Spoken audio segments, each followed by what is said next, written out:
Ball control is the ability to alter the natural path of the cue ball, allowing you to set up for the next shot. A variation of spin and stroke types makes it possible to place the cue ball anywhere on the table. This is achieved by striking the cue ball in different positions other than in the center. A series of key positions on the cue ball are used as guidelines for achieving the desired spin effect. Here we see these positions indicated by a series of circles. Each circle represents the impact point of the cue tip.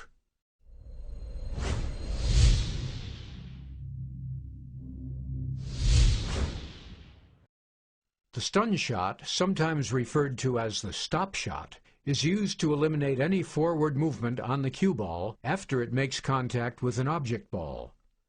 In this situation, the 6 ball sits directly in front of the side pocket. Since the shot is straight on, a stun shot is the perfect solution to avoid a scratch.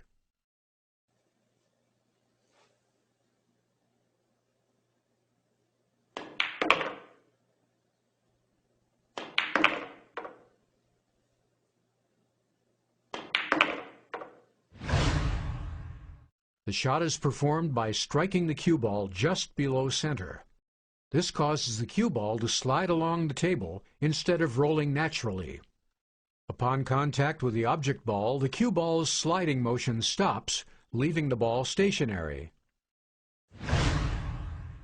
The important thing to remember is that the cue ball needs to be sliding upon impact.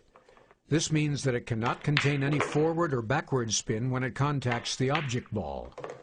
How far you strike the cue ball below center depends on the distance between the cue ball and the object ball. The longer the distance, the lower you'll need to strike the cue ball in order to counteract the friction of the cloth.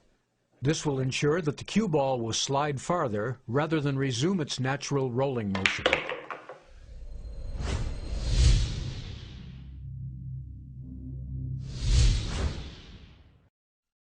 Returning back to our example, we've set ourselves up for an easy shot on the 7 ball, which now sits straight out from the corner pocket. Although a stun shot would suffice, the next shot on the 8 ball would be far easier if draw were to be used when shooting the 7 ball. A slight draw brings the cue ball back just enough to line up for the 8 ball in the same corner pocket, at the same time avoiding a potentially awkward transition from the 8 ball to the 9 ball.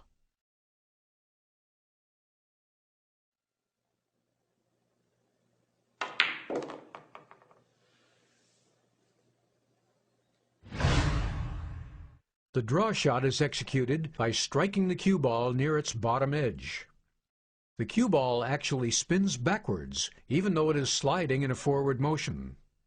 Upon contact with the object ball, the spin changes the cue ball's direction, altering its natural path and bringing it back towards the player. The general rule is that hitting the cue ball lower generates more backspin.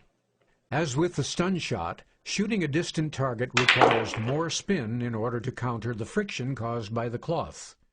Be wary of striking the cue ball too low. Since both the cue tip and the cue ball are round, striking too low can cause the cue tip to slip on the surface of the cue ball, causing a miscue.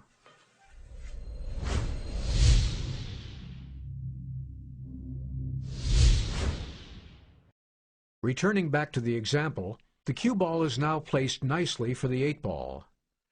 However, before pocketing the ball, this might be a good time to consider the next shot, which is the 9 ball sitting against the short rail.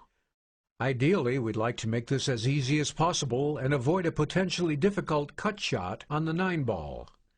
The easy solution to this problem is to apply a small amount of follow to the cue ball, allowing it to roll forward after contacting the 8 ball. This will ensure a favorable position for the next shot.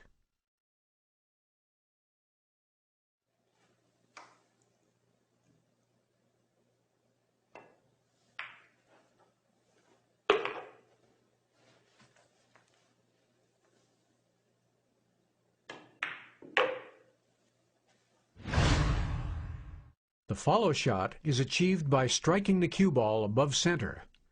The applied spin causes the cue ball to reach its natural forward roll almost immediately. Upon contact with the object ball, the forward spin is maintained. The maximum quantity of follow can be achieved by striking the ball at roughly 3/4 its height. Striking higher will not generate more spin and could result in a miscue. It is crucial to use a proper stroke when attempting any of these shots. Failure to follow through on the stroke will punch the cue ball, reducing the amount of spin. Keeping the cue stick level to the table is also vital to a proper follow-through, as it helps keep a clean contact between the cue ball and the cue tip. Elevating the cue stick to increase draw is a common error and should almost always be avoided. All three shot types are essential to the game of pocket billiards. As with everything, a clear understanding combined with lots of practice will help to make these shots easier. Within a short period of time, you'll find yourself using these new principles every time you approach the table.